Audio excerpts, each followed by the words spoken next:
할렐루야. 옆에 있는 분 축복하도록 하겠습니다. 이렇게 축복합니다. 당신은 겨자씨와 누룩입니다 라고 축복하시기 바라겠습니다.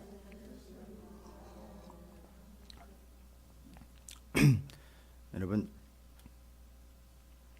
오늘 새벽 말씀이 정리가 되신 분들은 이해하시겠지만 솔직히 말씀드리면 겨자씨와 누룩입니다 라는 얘기는 존중하는 표현은 아니에요. 본문 그대로 하면 당신 별거 아닙니다 뭐 이런 얘기예요. 우리 별거 아닙니다, 당신 별거 아닙니다 이런 얘기예요. 그렇다고 여러분 무시하는 이야기는 아니고 본문이 가지고 있는 의미로 서로가 서로에게 좀 경각심을 불러일으키고자 누가 누구를 빗대거나 아니면 뭐 우습게 여기거나 그런 개념이 아닙니다. 정말 우리는 겨자씨와 누룩과 같은 존재다라는 것을 좀 잊으시면 안 될 것 같습니다. 지금 우리는 계속해서 제자의 도를 살피고 있습니다. 제자의 도 하도 많이 들어가지고선 제자 훈련, 제자 집회, 여러 가지 프로그램들이 많이 나와 있어요. 그래서 제자라는 이야기를 수두룩하게 들었어요. 근데 얼마나 효과가 있는지는 잘 모르겠습니다. 책도 많이 나왔고 프로그램도 많이 나왔고 과정도 많이 나왔습니다. 근데 저는 확신을 할 수가 없어요. 그 어떤 프로그램이나 과정과 책이나 또 스스로가 많이 훈련 받았다고 하는 사람들 얘기를 들어도 솔직히 말씀드리면 제자인 것 같지는 않아요. 훈련은 많이 받은 것 같은데 제자인 것 같지는 않습니다. 이게 성경이 말하는 참된 제자의 도입니다. 다른 얘기는 안 드릴게요. 제자의 도, 성경에 분명히 다른 데도 말고 더도 말고 덜도 말고 누가복음에 나와 있는 제자의 도라는 걸 누구 얘기도 들을 필요 없이 성경 그대로 적용하면 진짜 제자인가 싶을 때가 한두 번이 아니라는 것이죠. 이건 저한테도 해당되는 얘기예요. 여러분들에게만 해당되는 게 아니라 저한테도 해당되는. 그래서 저는 입을 다물 수밖에 없어요. 그냥 묵묵히 거기에 비춰볼 수밖에 없습니다. 제자 훈련 몇 기 아무리 얘기하면 뭐합니까? 몇십 년 훈련 받았다면 뭐합니까? 제자인 듯 제자가 아닌데요. 유행했던 그런 노래가 있는 것 같은데, 제자인 듯 제자 아닌 이런, 그렇게 표현을 좀 할 수 있을 것 같아요. 아주 교묘하게 제자인 듯 제자 아닌 삶을 살아가고 있는 우리의 현실이 다른 걸로 얘기하는 게 아니고요. 본문 보니까 그냥 팍 드러나더라는 거예요. 여러분 제일 무서운 사람이 누구냐 하면은요, 성경 붙잡고 있는 사람이 제일 무서운 거예요. 목사 중에 제일 무서운 목사가 누군지 아세요? 소리 빽빽 지르는 목사가 아니라 성경 말씀을 계속 붙잡고 있는 목사가 제일 무서워요. 제일 무서워요. 앞으로 이제 어떻게 저도 누구 앞에서, 어떤 청중들 앞에서, 어떤 무리들 앞에서 어떤 말씀을 전하게 될지 모르겠지만 저는 제 얘기 100%, 하나님의 말씀을 전하는 시간이 100이라면 제 얘기를 100 중에 단 5도 거기 끼워 넣지 않고 오직 성경으로만 승부하겠다. 제가 그렇게 결단을 하고 결심하고 실제로 그렇게 해서 그런지 모르겠습니다만 계속해서 그런 기회들이 오는 것 같아요. 아마 이제는 때가 된 것 같습니다. 계속 전해야 될 것 같고 그 대상이 누군지 저도 모르겠습니다만 계속해서 주어질 것 같습니다. 여러분들이 위해서 기도해 주시고 여러분들도 마찬가지입니다. 누구 앞에 설 수 있느냐, 누구에게 전할 수 있느냐, 여러분에게도 하나님께서, 주님께서 그런 통로로 좋은 기회들과 반드시 감당해야 될 몫을 허락해 주실 줄로 믿습니다. 자, 오늘 13장 1절부터 30절까지 분명히 우리가 함께 나누고 읽었습니다. 계속되는 바예요.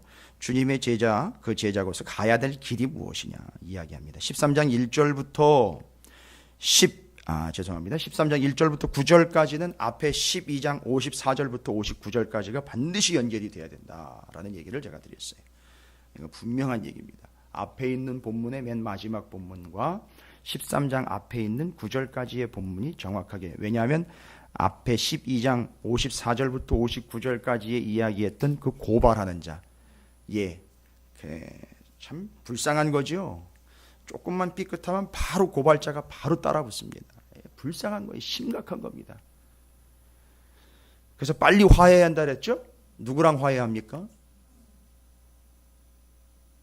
본문을 잘못 이해하면 큰일 나는 것이죠. 고발자들과 화해하는 것이죠. 그게 아니라 여기 화해하다라는 아팔라소라는 단어는 빨리 떨어뜨려라, 빨리 분리시켜라 이런 얘기예요. 그래서 진짜 제자는 분리를 경험할 수밖에 없어요. 애들이 싸우듯이 뭐 오늘 싸웠다 내일 또 들러붙어 가지고 또 서로 시덕대고 또 싸웠다가 또 헤어졌다 또 들러붙어 가지고 여러분 이런 거 얘기하는 거 아니에요? 절대 아닙니다. 진짜 완벽한 분리를 절단을 경험할 수밖에 없어요. 정말 사지가 끊어지는 것을 경험할 수밖에 없는 게 제자예요. 그래서 그들은 그것을 분리를 경험할 수밖에 없고요.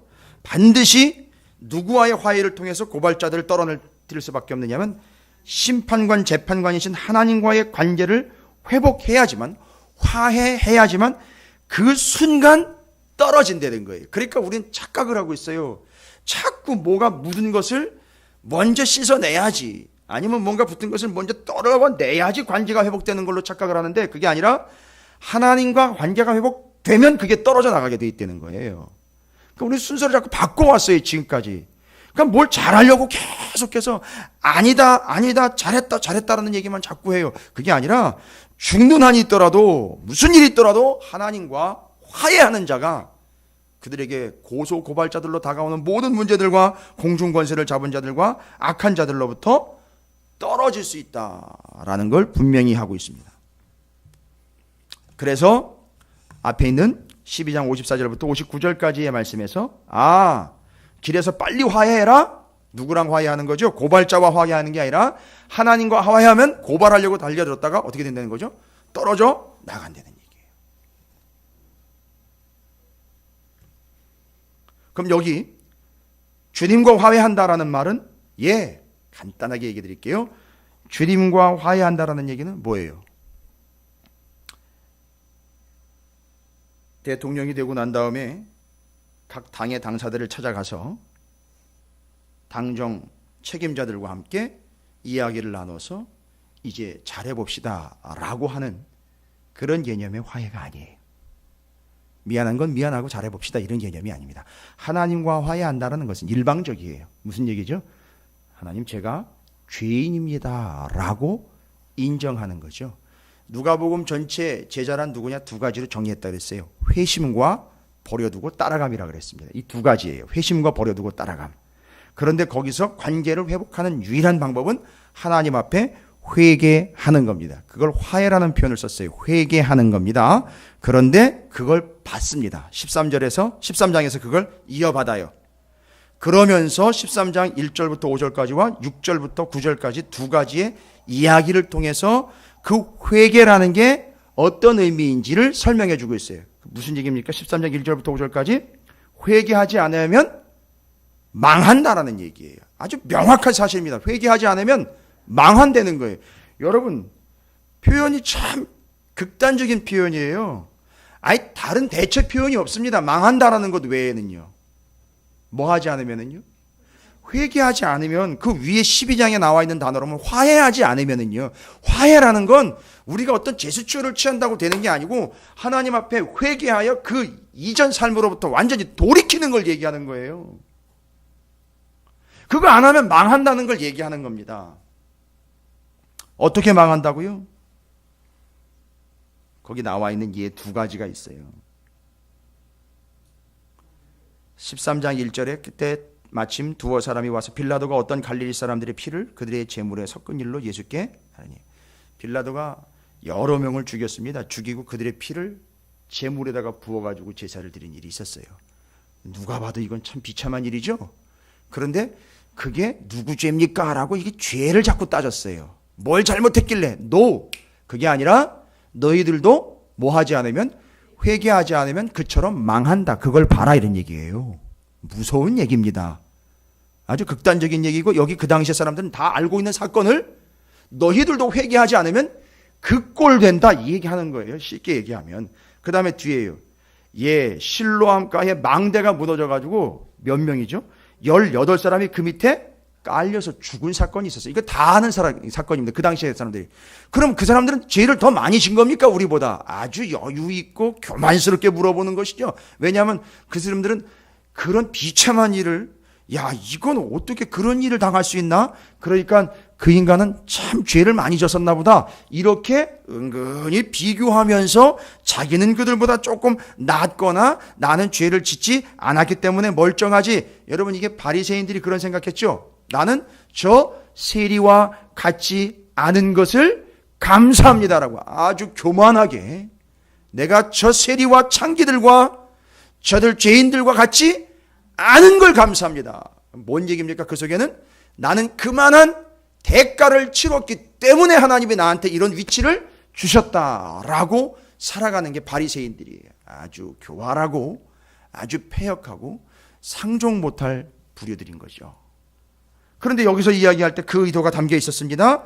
그러니까 예수님 뭐라고 얘기하십니까? 너희에게 아니라 너희도 만일 회개하지 아니하면 다 이와 같이 망할 것이다. 됐습니까, 여러분? 혼자 잘못한 걸 고백해가지고 빨리 뭘 돌이키려고 하는 그런 자구책이 아니라 하나님과의 관계인 회개. 회개라는 게 뭡니까? 회개. 다시는 그 짓 안 하는 겁니다. 예? 다시는 그 짓 안 하는 거라고요. 어떻습니까? 지난주랑 이번 주랑 여러분의 모습은 어떻습니까? 제 모습은 어때요? 우리의 모습은 어떻습니까? 똑같아요. 여러분 회개 안 한 거예요. 아유, 주님 잘못했습니다. 100번 얘기한들 무슨 소용이 있겠습니까? 지난주랑 이번 주랑 달라진 게 없어요. 1년 전이나 지금이나 달라진 게 없습니다. 회개 안 한 거라고요. 그거에 대해서는요, 목사인 저는 다른 여지가 없습니다. 아유, 장로님이니까 권사님이니까 목사님이니까 가능성이 있죠. 노 땡큐입니다. 얘기해야 돼요. 망합니다. 똑같은 건 회개 안 한 겁니다. 망한 겁니다. 라고 분명히 나와 있어요. 회개가 얼마나 중요한 건지. 그래서 반대로 이야기하면 회개가 얼마나 우리에게 복음인지요. 그렇죠. 그러니까 회개라는 걸 입으로만 잘못했습니다라고 뻥끗하고 돌아가 버리는 걸로 착각하시면 안 되는 겁니다. 회개는 턴을 하는 거예요. 유턴을 하는 겁니다. 리턴을 하는 거라고요. 다시 돌아오는 거예요. 가다가 아닌 거니까 돌아오는 거예요. 그렇게 계속 그 길로 가면 망한다는 걸 얘기하는 겁니다. 여러분 회개가 얼마나 중요한 건지 분명히 잊지 마십시오. 그리고 그 다음에 열매 맺지 못하는 무화과 나무 비유를 통해서 3년이나 기다렸어요. 뭐 하길 기다린 거죠? 그러니까 앞에 있는 거랑 이제 연결을 해서 정리를 하셔야죠. 3년 동안 3년이라는 숫자가 중요하죠. 3.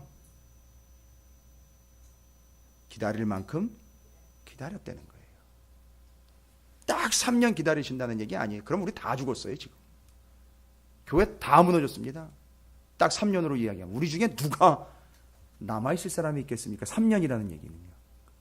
그 뭔 얘기입니까? 무화과 열매 맺기를 3년 기다렸다.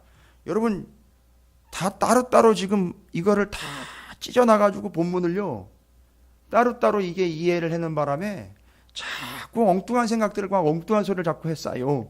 무슨 얘기입니까? 13장 1절부터 9절까지가 한 단락이에요. 뭐에 대한 얘기죠? 그러니까요.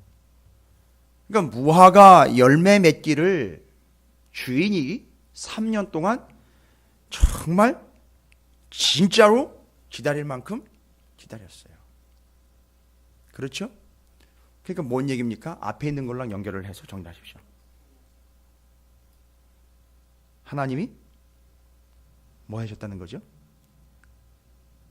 1절부터 5절까지의 얘기처럼 뭐 하기를요? 회개하기를 충분히 기다렸어요. 그런데 하나가 등장합니다. 그게 누구냐면 포도원 지기예요. 아, 이 사람 고마운 사람이죠. 포도원 지기예요. 성경적으로 이야기하고 말씀적으로 이야기할 때 아마 주의 일꾼들인 것 같아요. 말씀을 전하는 자들인 것 같습니다. 저와 같은 일꾼들인 것 같아요. 여러분, 지 자랑과 자기 멋대로 해석이 아니라 정말 제대로 된 포도원지기를 만나야 돼요. 근데 이 포도원지기가 뭐라고 얘기를 했느냐면 충분히 기다리신 거 압니다. 딱 1년만 더 기다려 주십시오. 1년만. 1년이지만 열매는 단 한 번 맺어야 돼요. 그렇죠? 그런데 1년을 기다려 주십니다. 이야기하는 것은요, 시간이 얼마밖에 없죠? 딱 1년밖에 없습니다. 무슨 얘기입니까? 회개하지 않으면 망하니까 빨리 회개하라는 얘기예요. 급히 회개하라는 얘기입니다. 기회는 한 번밖에 없다. 1년이라는 시간밖에 없다. 빨리 회개하라는 얘기예요. 그러니까 지긋지긋하게 회개 안 하는 사람들에게 오늘날 교회와 성도들에게 주시는 아주 치열한 메시지입니다. 아주 원초적인 메시지, 회개에 대한 이야기를 하는데 회개하지 않으면 망한다. 빨리 회개하라는 얘기예요. 그 1년이라는 시간, 곧 짧은 시간을 이제는 마지막으로 부여받았으니까 빨리 회개하라는 얘기예요. 지금 즉시 즉각적으로 회개하라는 얘기입니다. 그게 제자의 도리라는 겁니다. 그 다음에 이어지는 10절부터 17절까지의 말씀, 그 주님을 따르는 제자들이 주님이 어떤 분인지에 대한 설명을 쭉 거기다가 펼쳐놨습니다. 여러분, 거기서 너무 우리가 큰 은혜를 받았는데, 새벽에 무슨 의미 때문에 은혜를 받았느냐, 예수께서 안식일에 한 회당에서 가르치실 때, 여기 회당이라는 말은 회당을 중심으로 그 권력이라 그러면 자기들이 무리를 이렇게 자기들이 세력을 합산하고 있는 회당과, 그 다음에 여러분 잘 아시다시피 예루살렘의 성전과 각 지방에 있는 동네마다 있는 회당, 그런데 그것을 장악하고 있는 세력들은 각각 다른 세력이다라는 것, 제가 여러 번 말씀드렸어요. 바로 사두개파와 바리새파들입니다. 그러면 그 회당에 있는 이들은 바리새파라고 볼 수 있겠죠. 그런데 거기서 가르치시는데 11절입니다. 12절까지 가장 핵심적인 본문인데 18회 동안이 18년이에요. 12회라면 완전히 그냥 거덜난 인생으로 우리가 잘 알고 있죠. 12회, 혈루증 앓는 여인들. 근데 이 여인은 18회예요. 18표. 거기다가 귀신이 들려서 끙끙 앓는데 그 증상은요, 꼬부라져서 조금도 펴지 못하는 한 여자가 있더라. 그렇게 설명을 하고 말아요. 그리고 12절에 예수께서 보시고 불러 이르시되 여자여 내가 내 병에서 놓였다 하시고, 중요한 게 뭐였죠? 여기서 이 여자가 옷자락을 잡았다든지 길을 막았다든지 다윗의 자손 예수여라고 소리를 질렀다든지 주님의 제자들을 통해서 좀 대신 좀 전해달라고 했든지 뭐 어떤 시도를 한 게 아무것도 없어요. 그런데 중요한 사실은 주님이 어떻게 하셨다는 거죠? 보셨어요. 그리고 부르셨어요. 그리고 놓아주셨습니다.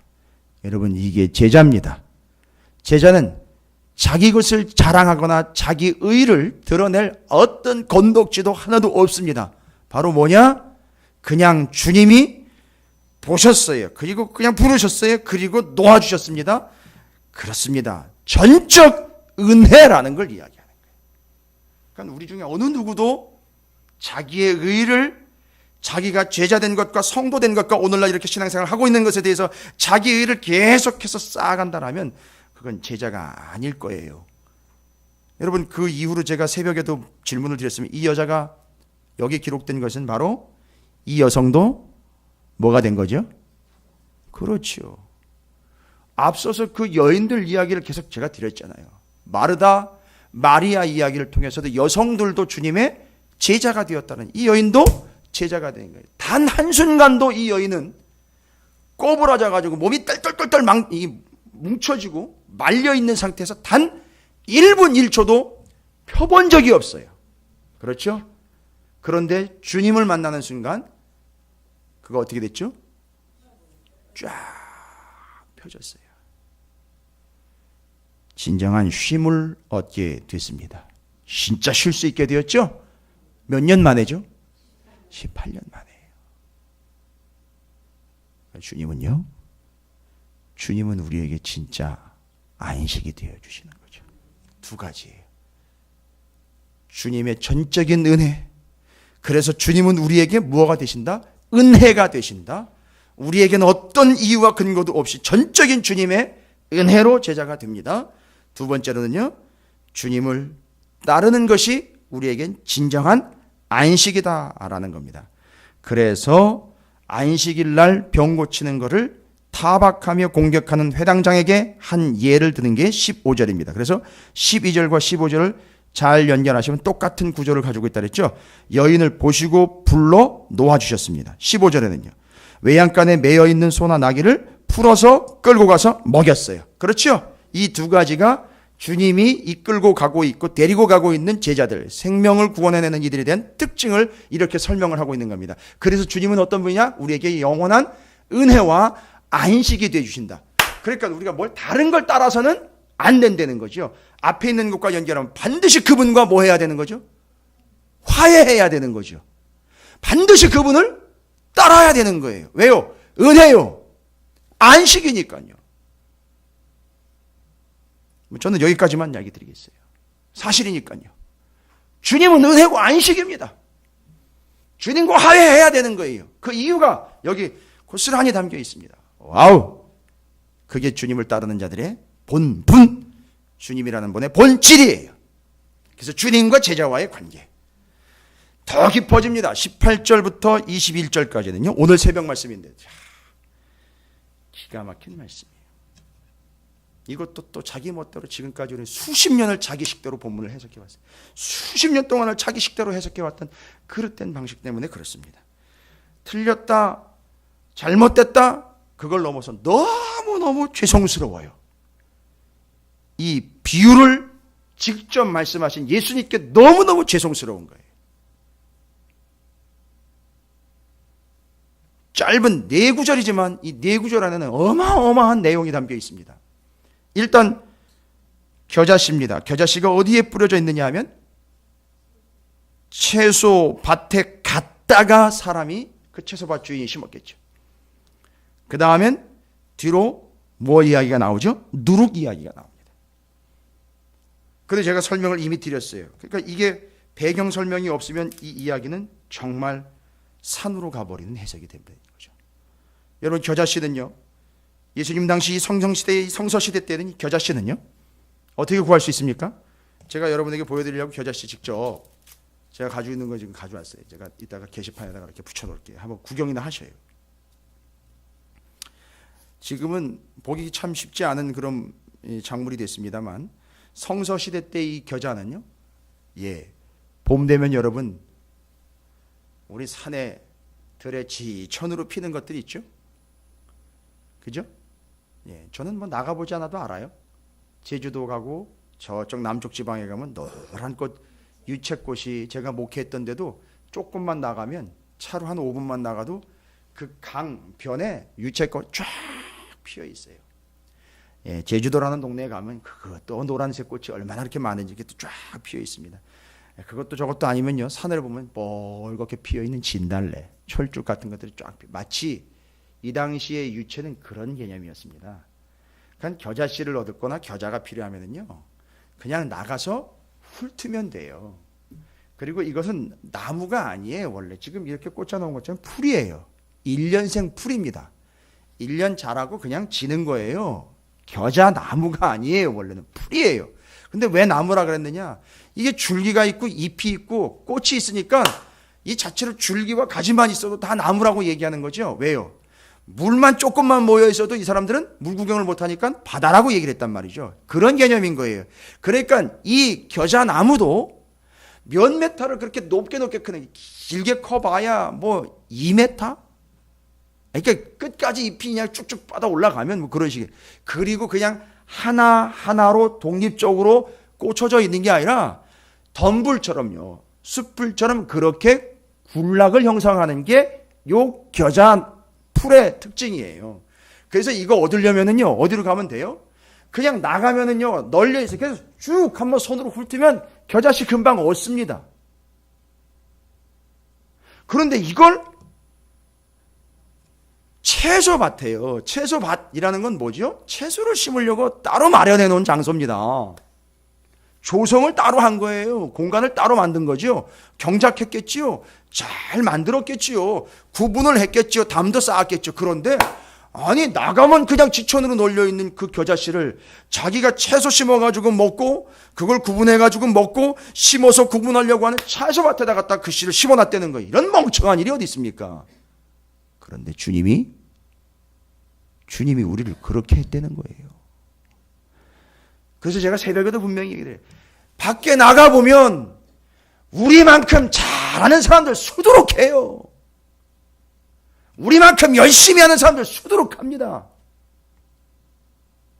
뭔 자랑을 합니까? 여러분, 제가 이렇게 소리 지는 거 별거 아니에요. 저보다 소리 잘 지르는 사람들 수두룩해요, 바깥에 나가면. 죄송합니다만 여러분이 우리가 개척해서부터 여기까지 참 열심히 해오신 거 좋은데요. 인정해요. 그런데 그렇게 따지고 보면 열심히 하는 사람들 한둘 아니에요. 제가 이번에 선거 때 보니까 와, 거의 뭐 광신도들이더만요. 보니까 더 열심히 해요. 보니까 나가면 널려 있습니다. 죄송해요. 저보다 똑똑한 사람들 많고요. 예, 맞아요. 여기 계신 분들보다 우리보다 더 잘하고 더 멋있고 더 잘 나가는 사람들 상당히 많습니다. 그런데 주님이 그렇게 허다한 것들 중에 우리를 특별히 당신의 나라에 심어준 거예요. 그래서 이 겨자씨와 누룩은 누구의 입장에서 봐야 되느냐? 제자의 입장에서 봐야 되는 거죠. 그 제자가 어떤 존재냐? 나가면 우리보다 더 열심히 있고 더 인격적이고 더 훌륭한 사람들 많습니다. 기분 나빠하지 마세요. 사실이니까요. 저도 기분 안 나빠요. 저보다 똑똑한 사람들 너무 많아요. 그런데 주님은 우리를 거기서 뽑아서 겨자씨를 따로 주님이 직접 조성해 놓은 이 하나님의 나라에다가 심어버리신 거예요. 그게 은혜인 거죠. 이게 입 뻥끗 못하게 만드시는 거죠. 그리고 누룩이라는 거는요, 이게 가루 서말 속에다 갖다 넣었다라고 이야기한 겁니다. 이 여인은 그냥 일반적인 여인이에요. 집에서 그냥 빵 좀 해 먹으려고 뭐를 사용을 하죠? 누룩 사용합니다. 지금처럼 누룩이 따로 있는 게 아니고 빵 해 먹었다가 지난번 빵 해 먹은 거에 남아있는 조각을 가루를 내가지고 준비를 해놨다가 다음 또 빵 만들어 먹을 때 반죽에다 그걸 넣어야 돼요. 누룩이 따로 있었던 게 아니에요. 그렇게 계속해서 그 여인은 그 누룩을 관리를 잘 해야 됩니다. 그래서 그 비유가 예수님이 하나님 나라를 얘기를 하는데 어부에, 근데 어부의 그물 비유로 하고, 그렇죠? 상인들에게는 장사 비유, 또 여인들에게는 누룩 비유, 이런 걸 들어서 잘 이해할 수 있도록 예수님이 이 비유를 잘 쓰신 거죠. 그런데 그 집에서 식구들을 몇 명이 먹을 수 있게끔 필요할 때 그때마다 조금씩 넣는 누룩 있잖아요. 근데 그 조금 누룩을요, 그 자기 식구들 몇 명 먹을 때 쓰는 그 누룩을, 그러니까 그런 식으로 누룩을 준비하니까 이 누룩이 효과가 별로 없어요. 제가 새벽에도 얘기 드렸죠? 누룩을 넣고 빵을 반죽을 해가지고 빵을 부풀려가지고 이렇게 발효를 시켜야 되는데, 유대인들의 문서에는 그런 내용도 있어요. 반죽에다가 누룩을 넣어놓고는 예루살렘에서 여리고를 한번 갔다 왔더니 이제 그제서 발효가 됐더라, 이런 얘기도 있어요. 이제 이런 얘기 들으면 이제 딱 이해가 되는 거예요. 무슨 얘기입니까? 아주 소량이에요. 거기다가 진땡이 아니에요. 아주 효과가 미미한 누룩이에요. 그런데 어떤 바보 같은 여자가 그 미미하고 효과가 없고 조금의 누룩을 어디다 넣느냐 하면 가루 서말이요. 가루 서말이면 리터로 얘기 드릴게요. 40리터쯤 돼요. 40리터요. 예? 그러면 지금 저 뒤에 물통 꽂아놓은 거 한 2개쯤 나온다고 그러더라고요. 반죽만요. 그러면 그 어마어마한 반죽에다가 누룩을 넣어버리면 이게 어떻게 될지 상상이 가시죠? 가루 서말로 빵을 만들면 도대체 몇 명이나 먹습니까? 그랬더니만 전해 내려오는 계산법에 의하면 군대 100명이 한 번에 식사할 수 있는 양이래요. 그런데 그 양에다가 자기 집 식구들이 조금 먹으려고 빵 2-3덩어리 만들 때 넣는 누룩을 거기다 넣어버린 거예요. 여러분, 효과 있습니까? 없습니까? 없지요. 그런데 주님은 어떻게 되는 거죠? 바로 거기다가 누룩을 그 보잘것없고 효과도 별로 약하고 양도 소량인데 그걸 갖다가 넣어놨다는 거예요. 마태복음에 의하면 이게 거기다가 넣었다라는 말이 몰래 갖다 집어넣었다라는 의미가 있어요. 왜요? 창피하니까요. 누가 봐도 그건 참 어리석은 일이고 우스꽝스러운 거예요. 뭔 얘기입니까? 우리를 이 세상에 그렇게 누룩으로 보내신 거예요. 이 세상에다 넣어 놓으셨다고요. 우리한테는 누구도 기대 안 해가 참 멍청한 짓을 한 거예요. 누가 보면 그 소량과 그 효과가 미미한 누룩을 거기다 넣었다라는 게 참 어리석다. 세상 사람들이 우리를 보고 그렇게 얘기한다니까요. 참 저런 것도 하나님은 쓰시는구나. 이랬다니까요. 야, 어떻게 저런 것도 하나님이 쓰시나? 그 하나님 맞아? 아니, 어떻게 저런 존재도 하나님이 저렇게 사용을 하나? 맞아요. 아주 미미합니다. 아주 소량이에요. 누가 보면 답답한 거예요. 여인을 봤을 때 어떻게 그런 멍청한 짓을 하나 싶을 정도. 그런데 주님은 우리를 그렇게 세상 가운데 박아놨다는 겁니다. 그럼 무슨 얘기죠? 어쨌든 누룩이잖아요. 그러니까 어떤 효과가 나타나는 거죠, 결국은? 부풀 거예요. 그런데요, 가루 서말에다가 놓은 게 아니라 우리를 이 세상이라는 빵덩어리에다가 집어넣었단 말이에요. 떡덩어리에다가요. 반죽에다가요. 그거 어떻게 될까요? 예? 어렵지요. 너무 약하지요. 그리고 또 한 가지.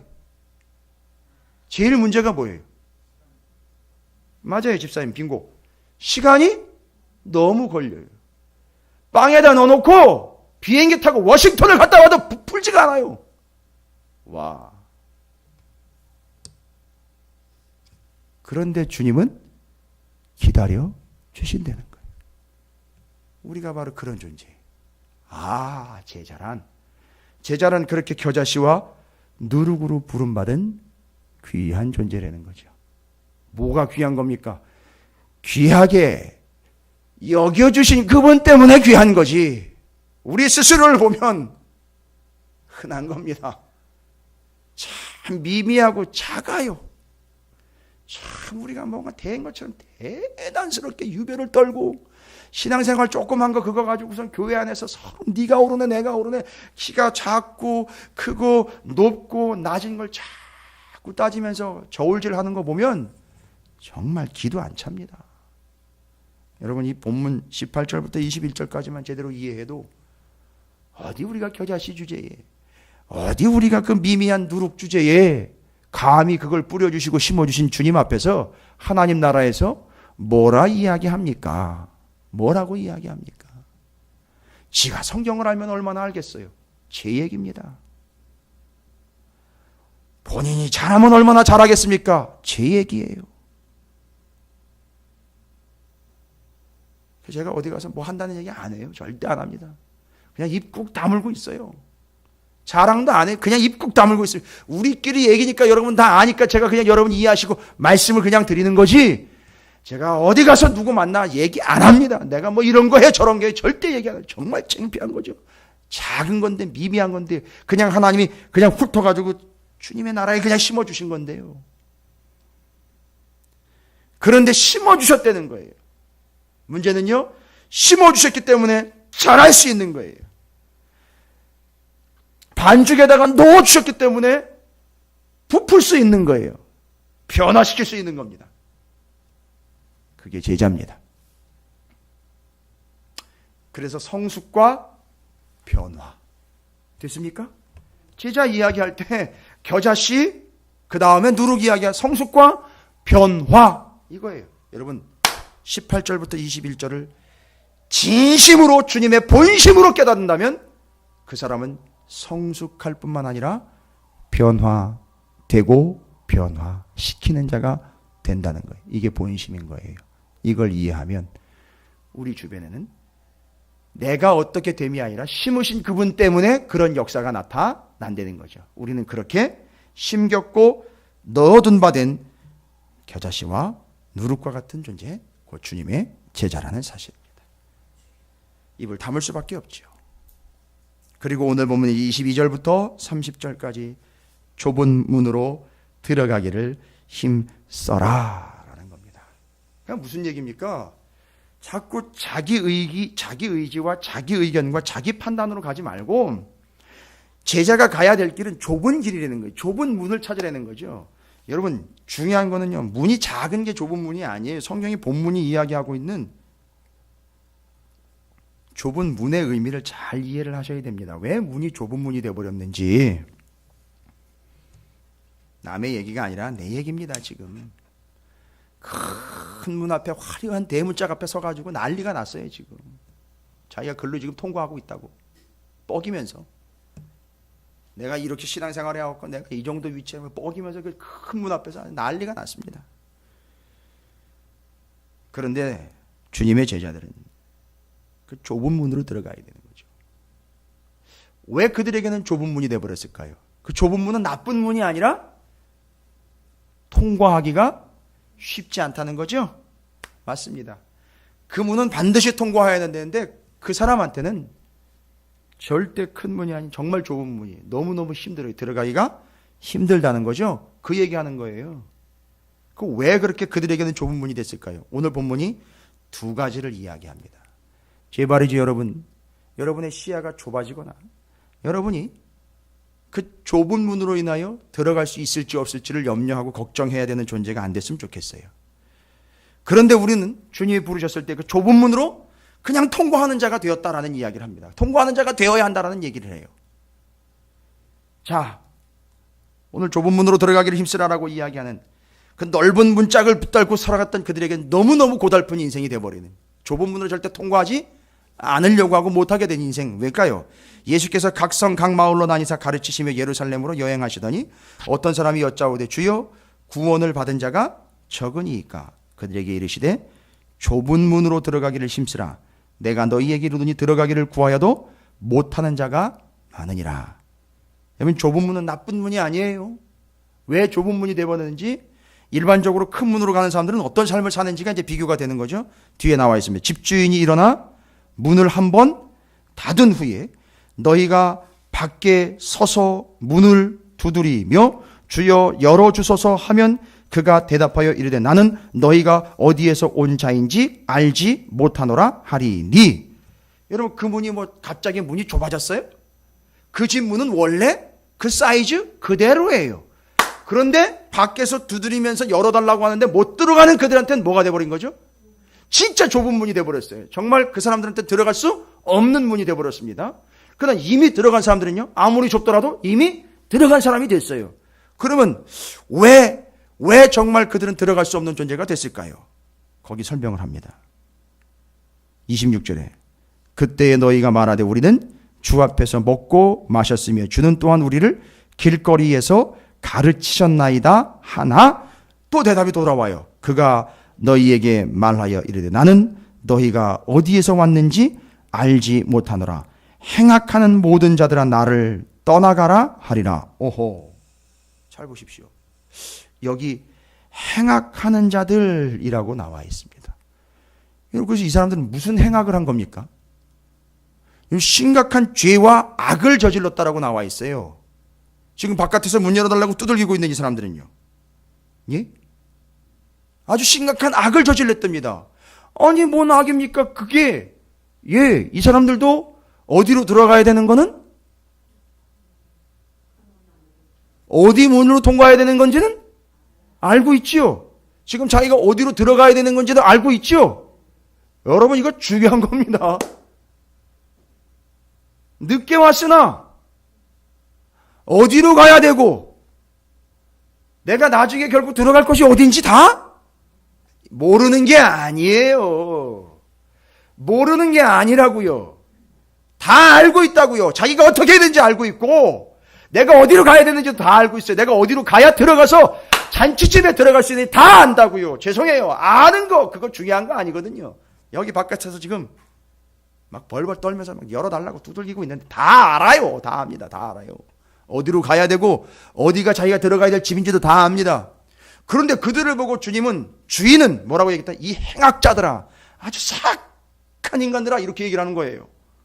여러분, 왜일까요? 지각 좀 했다고 사악하니. 여러분이 예배 때 늦는데 들어올 때마다 제가 이 사악한 집사님 이렇게 하면 되겠어요? 예? 당장 교회 이딴 교회 이러면서 또 나올 거 아닙니까? 난리 날 거 아니에요. 그런데요, 주님한테도 그렇게 하실 거예요? 집이 이 집밖에 없어? 여러분, 그때도 그렇게 될 겁니까? 두려워 떠십시오. 다 알아요. 다 안다고요. 어디를 가야 되고 어느 문이 들어가는 문인지도 다 알고 있습니다.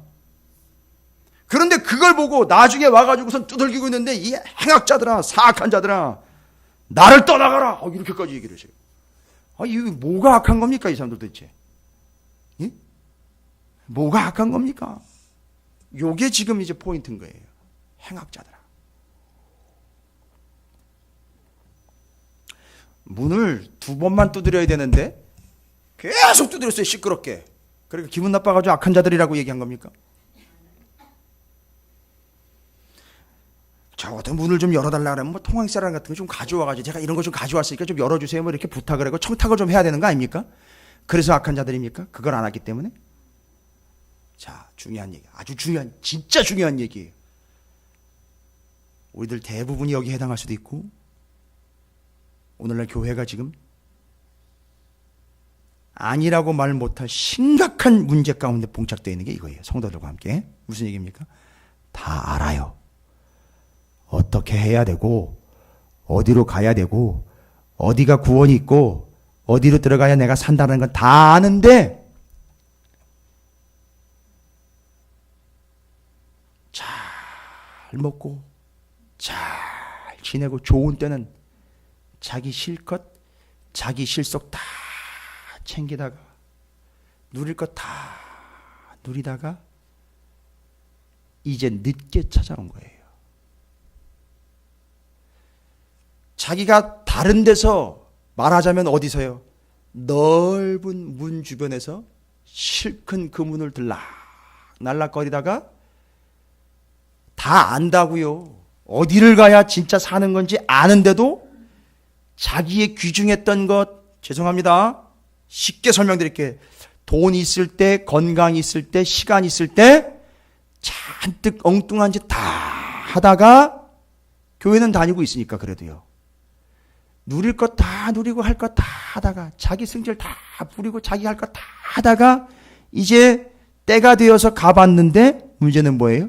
거기가 닫혀버린 거예요. 그러니까 그 안에 있는 주인은 뭘 보느냐? 늦게 온 걸 보는 게 아니고요. 왜 늦었는지를 본 거예요. 왜 늦었죠? 빨리 들어와. 이 안에서 구원을 얻어야 되는 것이고, 알고 있다면 아는 걸로 끝나는 게 아니라 진짜 해야 되는 거 아닙니까? 문을 통과해 들어와야 되는 거 아닙니까? 그런데 무엇가 그렇게 아쉬운지 여전히 자기 것 자기가 다 누리다가 시간 다 보내고 그 다음에 이제 마지막 순간에 뭐 좀 해볼까 해가지고 딱 들어왔는데 놓쳐버린 겁니다. 여러분, 지각이 약한 게 아니라 왜 지각을 하게 되었는지가 중요한 이유인 거예요. 우리는 늘 그렇게 얘기를 해요. 때가 되면, 시간이 되면, 언제쯤이면 대충 요거 좀 마무리가 되면 요거 좀 하고 난 다음에 내가 좀 벌고 난 다음에 죄송해요. 심각한 병입니다. 큰일 납니다. 그거 끝장나는 거예요. 끝난 거예요. 이미 문은 닫혀버린 겁니다. 그래서 악한 자라고 이야기한 거예요. 자기가 누릴 건 다 누리고 난 다음에 보낼 거 다 보내고 난 다음에 그제서 타고 와봤는데 닫혀버린 거예요. 지각한 게 문제가 아니라 지각한 이유를 보니까 좋은 건 다 써버리고 누릴 것 다 누리고 쓸 것 다 써버리고 넓은 문을 통과하며 들락날락거리며 세상 연락을 다 보내다가 마지막 때 이제 그때 와가지고선 열어달라고 하니 이게 그 마음이 악화되는 것이죠. 여러분, 이걸 회개라고 보시면 안 돼요. 회개하고는 본질이 다른 겁니다. 회개하면 받아주셔요. 그러나 여기 온 건 회개가 아니고 그러다가 자기 것 다 쓰고 누리고 허비하다가 마지막 순간에 아주 교활하게 찾아온 것이죠. 그건 주인이 안 되는 거예요. 그래서 들어가지 못한 겁니다. 그래서 그들에게는 뭐가 돼버렸죠? 들어가지 못한 좁은 문이 돼버린 거예요. 그러니까 우리에게는 뭐라고 얘기하는 거죠? 빨리 들어가라는 얘기예요. 빨리 들어가라는, 그래서 속도를 내야 되니까 좁은 문인 거예요. 이해가 되십니까? 금방 닫히니까 빨리 들어가라는 거죠.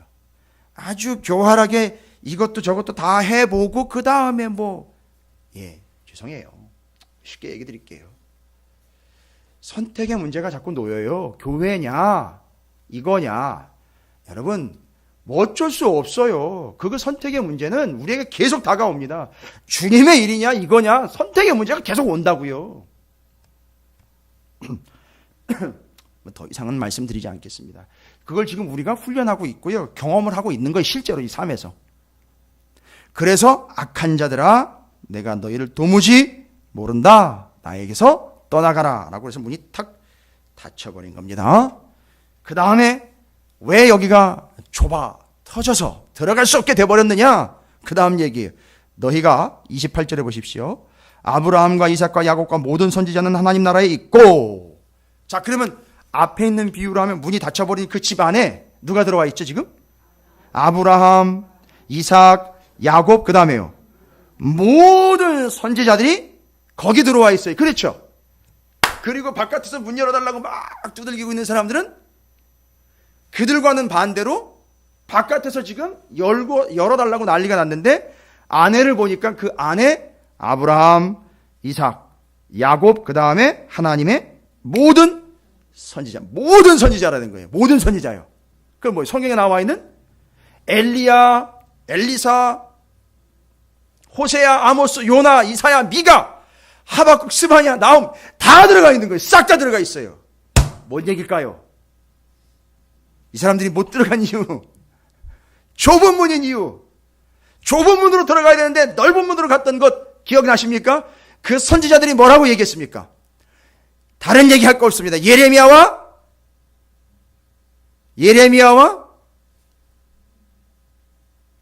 역시 좁은 문이네요.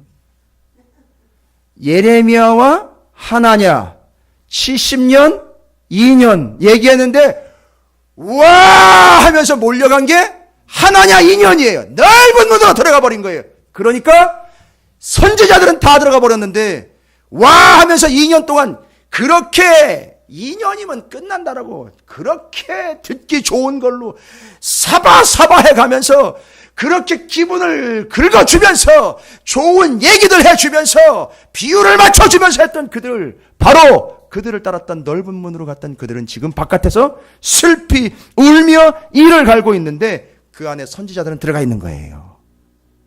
뭔 얘기인지 이해가 되십니까? 넓은 문과 좁은 문 차이가 바로 여기서. 그러니까 선지자가 선포했던 그 좁은 길로 가려고 하질 않았던 것에 대한 정확한 지적인 거예요. 좁은 문이 되어서 좁은 문을 이야기했던 선지자들은 그 안에 들어가 있습니다. 그런데 그걸 통과하지 않은 그들은 바깥에서 슬피 울며 이를 갈고 있다라는 이 사실. 이래서 좁은 문인 거예요. 정리가 되셨습니까? 이 두 가지 사건 때문에요. 누릴 만큼 다 누리고 할 것 다 하고 자기 것 다 챙기고는 그제서야 이제 좀 뭐 좀 해볼까 왔는데 닫혀버린 거예요. 그 전에 그 넓은 문을 그렇게 얘기했던 그 넓은 문에서 그렇게 뛰어놀면서 그렇게 좋았고 그렇게 안심했고 그렇게 풍요를 누렸던 그들이 결국 좁은 문을 이야기했던 그 선지자들의 이야기는 외면한 채 좁은 문이 아닌 넓은 문만 그렇게 고수했던 그들이 바깥에서 슬피 울며 이를 갈고 있다라는 거죠. 그리고 뭐라 그러죠? 동서남북으로부터 사람들이 와서 하나님의 나라의 잔치에 참여하려니 보라 나중된 자로서 먼저 될 자도 있고 먼저 된 자로서 나중될 자도 있느니라 하시더라. 뭔 얘기죠?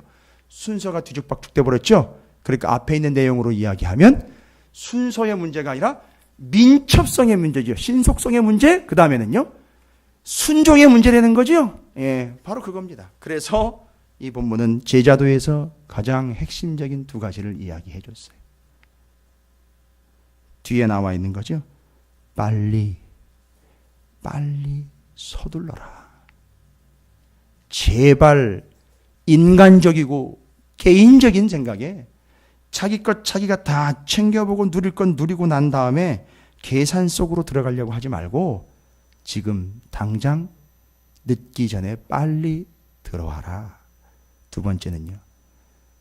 세상 심지어 교회도 이것이 정답입니다라고 큰 문을 제시하고 있는 거짓 선지자와 거짓 큰 문 대문짝에 속지 말고 70년 멍해져라라고 이야기했던 그 예레미야와 같이 진정한 예언자들의 말씀을 듣는 좁은 문을 통과하는 자가 되어라. 저는 주님 앞에 감히 말씀을 근거로 이야기를 드릴 수 있어요. 우리 찾으시는 교회는 좁은 문이에요. 진정입니다. 목사님, 문을 넓게 해야 사람들이 많이 들어올 거 아닙니까? 그런 무지막지한 이야기는 하지도 마십시오. 넓은 문 만들어가지고 죄다 바깥에서 슬피 울며 이를 갈게 만들어버릴 일이 있습니까? 좁은 문인 거예요. 그게 구원이고 생명인 거예요. 저는 감히 이야기합니다. 제가 전하는 바가 마치 그 안에서 모든 선지자들이 전했던 바와 같은 그런 진정한 메시지가 되기를. 그래서 여러분들이 그런 문제인식이 있다면 그렇게 명확하게 판단 내리시기를. 근데 이 판단은 누가 내리느냐? 교인이 내리는 게 아니라 제자들만 내릴 수 있다라는 것이죠. 늦기 전에 그 좁은 문으로 이야기하고 있는 선지자들의 분명한 메시지는 하나님의 말씀, 내가 보기에 좋은 것 아닌 들어야 할 것, 따라야 할 것, 행해야 할 것, 그것으로 통과하시는 좁은 문을 통과하는 여러분 주님의 제자가 되기를 주님의 이름으로 축원을 드립니다. 상당히 내용이 많은 내용이에요. 누가복음 자체가 워낙에 많은 내용들을 집약을 해가지고선 아주 고도의 내용들과 고도의 테크닉을 발휘해서요. 글을 너무너무 잘 쓰는 분이라 솔직히 말하면 우리 수준으로는 솔직히 이해가 안 돼요. 우리 수준은 따라갈 수가 없어요. 그러나 그 본심이라는 걸 여러분께서 명확하게 깨달으시면 그 안에 담겨있는 하나님의 마음과 말씀의 그 본심, 거기에 집중하시면 그 말씀이 더욱 여러분에게 그 겨자씨처럼 심겨져서 풍성하게 되는 그런 말씀들이 될 줄로 믿습니다. 누룩과 같이 그렇게 풍성하게 부푸는 그런 말씀들이 될 줄로 믿습니다. 결단했으면 좋겠어요. 주님, 제자로 부름을 받았는데 모르겠습니다. 우리가 감히 또 주님 앞에서 함부로 내가 제자로 부름 받았는데 이야기하는 것조차도 정말 우리 식대로 우리 멋대로인지도 모르겠습니다. 그러나 어쨌든 주님께서 주님을 믿는 자들로 주 예수 그리스도의 제자, 주님의 참된 생명 백성들로 삼으셨는데 주님, 좁은 문으로 들어가는 그 채소밭에 심겨진 겨자씨와 그 빵 반죽에 넣은 누룩과 같은 존재가 되어서 우리의 생명이며 은혜이며 안식이신 예수 그리스도를 온전히 따르는 주님과 화해하는 온전한 자가 되도록 주님께서 말씀하신 그 좁은 문 통과하는 하나님의 사람 주님의 제자가 되겠습니다. 주의 이름을 크게 한번 부르시고 통성으로 기도하며 결단하도록 하겠습니다. 기도하겠습니다.